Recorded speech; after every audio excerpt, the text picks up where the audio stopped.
let's go a little bit more onto the side of women now. Rich, you talk about having an abundant mindset, okay? And could you firstly dive into a bit about what you mean by having an abundance mindset, and also the dangers of having the opposite of that? Yeah, I think a lot of guys today have a scarcity mindset. So when it comes to the notion of something like entrepreneurship, I think it's very sexy today. I think it has been for a while, for being honest, for decades at least. I mean, I was very interested even in the 90s in it. But I think a lot of guys are convinced, or they have convinced themselves, whether it's through nurture or nature, that there's just not enough money out there. That anybody that's acquired money is possibly and usually evil, and they're using it for nefarious purposes. That there's not enough, like, oh, we all can't be entrepreneurs because then who would run, who would work in the businesses, for example. Um, there's a lot of ego investments that people make into beliefs that they adopt and subscribe to that do not serve them. And it's why they get terrible results out of life. You can take a look at anybody's results and know and understand completely what their belief system looks like. It's a three-step sequence. It's beliefs, choices, results. Your beliefs daily will govern the choices that you make. Your choices will then govern the results that you get. It's a pretty clear and straightforward path. It's a very powerful concept once you understand it. What about when it comes to women? When it comes to women, in what regard? Okay, let's say for example, right, you have an individual and that person is with a woman and he is scared of leaving her because he Mhm. feels that he's not going to be able to go out there and be able to get another woman. Okay, and as soon as you develop that mindset, you're already setting yourself up for failure Yeah, because you're restricted, right? yeah, yeah. They think that they've done the best that they can, and nothing better can potentially exist. That's incredibly arrogant in my eyes. There's 8 billion people on the planet. Half of them are women. So there's roughly 4 billion women out there that you could potentially have an opportunity with that could be a much better fit. A lot of guys, they develop an unhealthy attachment to a woman. I mean, it's a concept that's known as one-itis, and a lot of guys get it. They get laser focused on that one girl, and it could be because they don't have the option to get other girls. It could be because religion or culture, convinced them of that she's the one. There's this notion of the soulmate myth that many men believe in. I think it's something that's been sold to us through Hollywood and media and Disney and stuff like that. All the films growing up were always like the prince and the princess and happily ever after. And there's an adversary out there that they have to deal with, the whole Joseph Campbell hero's journey, that story arc. So it really just boils down to ego investments. It's stories. People tell themselves stories all the time. Oh, I can't get girls because I'm not tall enough. I can't get girls because the color of my skin is wrong. I can't get girls because I don't have hair. I can't, fill in the blank with whatever it happens to be. If you believe it, then you're right. It's whatever you believe that is correct. Whether you believe in the wolf of darkness or the wolf of light, the one that you feed is the one that wins. I heard a story which I'm gonna tell you about, Rich, right? Is that there was a person, he was an ex-army veteran. He I think he had to exit the army early. I can't remember what the reason was, but anyway, he was a shorter guy, and he would go into bars and often get into fights with people, and he'd pick fights with people just to prove himself. And Mhm. essentially, what happened was, in the end, he picked a fight with the wrong guy, got hit with a right hand, dropped, head hit the floor, and he's dead. Mhm. And that just goes to show you, them limiting self beliefs. It actually, in that situation, it cost him his life. That's how Mhm. serious it can get. Mhm. But obviously, that's an extreme story. But it's just the point I'm making is, when you prescribe to limiting self beliefs and don't believe that you are the man, that you can achieve anything if you put your mind to it, you're going to hinder yourself in life, right? Absolutely. These limitations that you set on yourself are gates and barriers that you see are real. There's there's a story that this guy told me once. He was working in Africa for decades, and he was telling us that they would sometimes have baby elephants, whether they were orphaned or whatever happened, but they would have to raise them. And they would often just chain them with like a light dog chain when they were babies, to keep them from, maneuvering around and going off and causing havoc. And they would just stay put. But they could also use that exact same light dog chain, a very small one, when they were full-grown adults, because they believed that that same chain would prevent them from leaving. All they would have to do is just move their leg a little bit, and the thing would completely shatter into a million pieces, because at a full-grown adult size, they've got that level of strength. So it's that limiting belief, it's that barrier, it's that fence that you put around yourself that is the reality that you live by. It's not what's out there, what happens to be real. It's the one that you set for yourself that is real. It's very interesting. Rich, I followed some of your work. I've listened to you for a while, and something that's been made abundantly clear to me, you tell me I'm wrong here, is that you are quite interested in the psychology of the mind, and you do look into historical facts and science quite a bit, and the biology and and human history. Am I correct? Yeah, I find it interesting because, I mean, like, theory is one thing, and then you've got studies and data and results and historical events that start to pile up, where you can start to draw reasonably safe and strong conclusions, where you can then make an overt statement that you feel comfortable with. I don't say anything that I don't truly subscribe in or believe and haven't checked in with either, right? So when I state something, as uncomfortable as some people might find it, that's fine. Maybe the discomfort that you're feeling is something that you need to look at. That's not my problem. Don't make your problems my problems. But that's how I view the world, right? Like, that's how I see these realities when I come across them. True, I agree with you, and I think just following your work, I've learned a lot personally. But okay, so one thing I want to talk about here, and just like you to comment on the back of it, if you could, Rich, as well.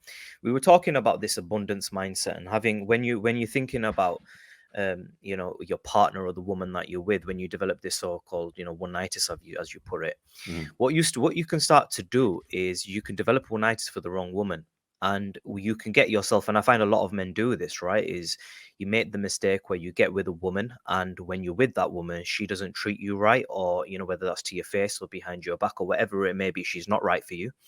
And then, because you've got this one-nightitis and this fear that if I leave this person, I'm not going to be able to find anybody else who matches up. And that's what our human brain does, right? We develop these fear mechanisms, Mhm. and it's them fear mechanisms that stop us from exiting outside of. And it's the same thing that applies when somebody's working in a job. They may be fearful to leave that job, and you get absolutely encapsulated by this one relationship, and you get stuck in it, and you keep dragging it up until a point where you physically can't be in it anymore because something really bad happens, and you call it the train wreck, right? You call it, Rich. Yeah, it's a train wreck for a lot of guys. Yeah. So yeah, I just want you to comment a little bit about that, and obviously, I'm sure you've dealt with a lot of men who have been in these sort of train wrecks and stuck in them wrong relationships for too long. Yeah, it's amazing what men will put up with, isn't it? So they will look past a lot of different things. In my book, I've got 20 red flags in the Unplugged Alpha. And one of the reasons why I put that in the book is to help men identify common traits of problematic women. These are things that started to pop up over and over again, because guys were looking for prescriptions on, well, is this a good woman or is this a bad woman? Is this a red flag sort of thing? And I started to compile this list of what I started to call red flags. You'll notice now today, red flags is a very popular catch term out there, because a lot of people have now adopted these flags that I've talked about. And in fact, a lot of them make content on the exact same red flags that are in my book. There are things like daddy issues, dealing with women that have feminist ideologies, women that are always unhappy and unlucky, a woman that may compete with you in that relationship. She keeps men around from her past. She might be bad with money. She could be violent. I mean, I could go right down the list. You guys can get all that from the book in detail. But if you pay attention to these things when you're dating, right? If you're dating women and you're not in the committed phase, she hasn't said to you, "Where do we stand? I dig your vibe. I want to claim you," sort of thing. And you're very casual about it. Then once you identify what red flags are and you see them in women, you'll never get yourself to the point where you've actually exposed yourself to danger or risk, or even put your wealth on the line, or if you have children with her, then have to deal with custody issues later on down the road. Because simply paying attention to red flags solves most of those problems for the vast majority of men. Some people get upset about that and they say it's not as binary, or it's just not as black and white as that. And I would argue it pretty much is. The ones that are saying that it's not that simple usually have the red flags that I'm talking about, or at least a few of them anyway. I think it's extremely difficult. I think finding a woman who has the green flags, has a minimal amount of red flags, is extremely difficult in today's day and age. Would you agree? I'd agree because women are overly entitled today. They have a enhanced sense of self-worth because before social media, women would get validation from men that they were exposed to face, in the schoolyard and maybe the workplace if they were entering the workplace through family events, through churches, social circles, stuff like that. Men would validate them by expressing interest in them, asking them out, wanting to take them on dates, telling them that they love them, things like that. Today, all a woman needs, even an average woman, even a 4 or 5 out of 10, can have a social media following on Instagram, use the right filters, the right angles to take their photographs, the right clothing, and they'll get a flurry of likes and DMs and comments from men telling them that they praise them for their beauty and they would swoop in and save them. All of these narratives. It's very, very common today. So you have that's why you see these girls today on these podcasts. There's a podcast format that's become quite popular where they essentially get these girls from large urban cities and they sit them down around a table. There's a few drinks that are passed around to sort of loosen the barriers. And they start having conversations about, what are you looking for in a man? What's a high value man? What about feminism? And you notice a common trend. They're essentially using these women to make an example out of them, to basically show guys, see, this is what women are made of today. But at the same time, you also see the level of like the overestimation that they have in their worth. Like a woman will say, well, I've slept with 50 guys, but I still believe that I am wife material and that a man should look past my past and the choices that I've made in the past and the 50 men that I've laid with and commit to me, put babies in me, provide a house for me, all of that sort of stuff. So we live in strange times. We certainly don't live in our grandparents' times. It's been said that my granddad, for example, it was simple for him to find a woman that's 2 or 3 times as good as a woman today for half the work.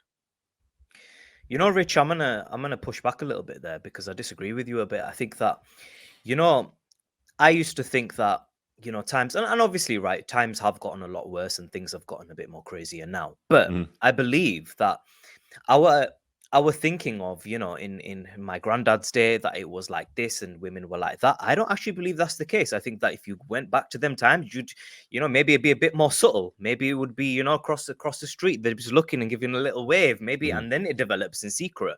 But I believe that, and as I got older and I started speaking to, actually, I was speaking to my father about this, about my granddad and some of the issues that he faced, and some of them stories that I heard were unbelievable. I couldn't believe that my granddad actually faced some of these same issues that we're facing in the year 2023. It's insane.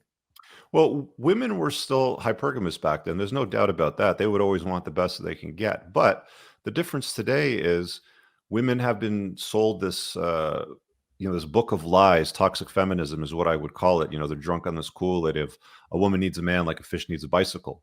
And men are incompetent. Men have been portrayed throughout media, culture, advertising, Hollywood for decades now of being bumbling fools. You turn on any television show or sitcom, even from the 80s or 90s, the men were always portrayed as morons and the women were portrayed as heroes.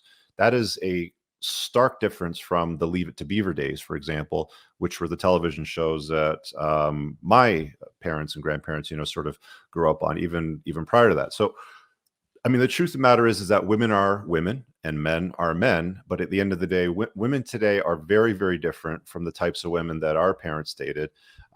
They have lower notch counts back then than what they do today. It's pretty common today, especially when women sort of lean into the toxic feminism narrative, and you can be as promiscuous as men can without consequence, sort of thing, and slut shaming, sort of.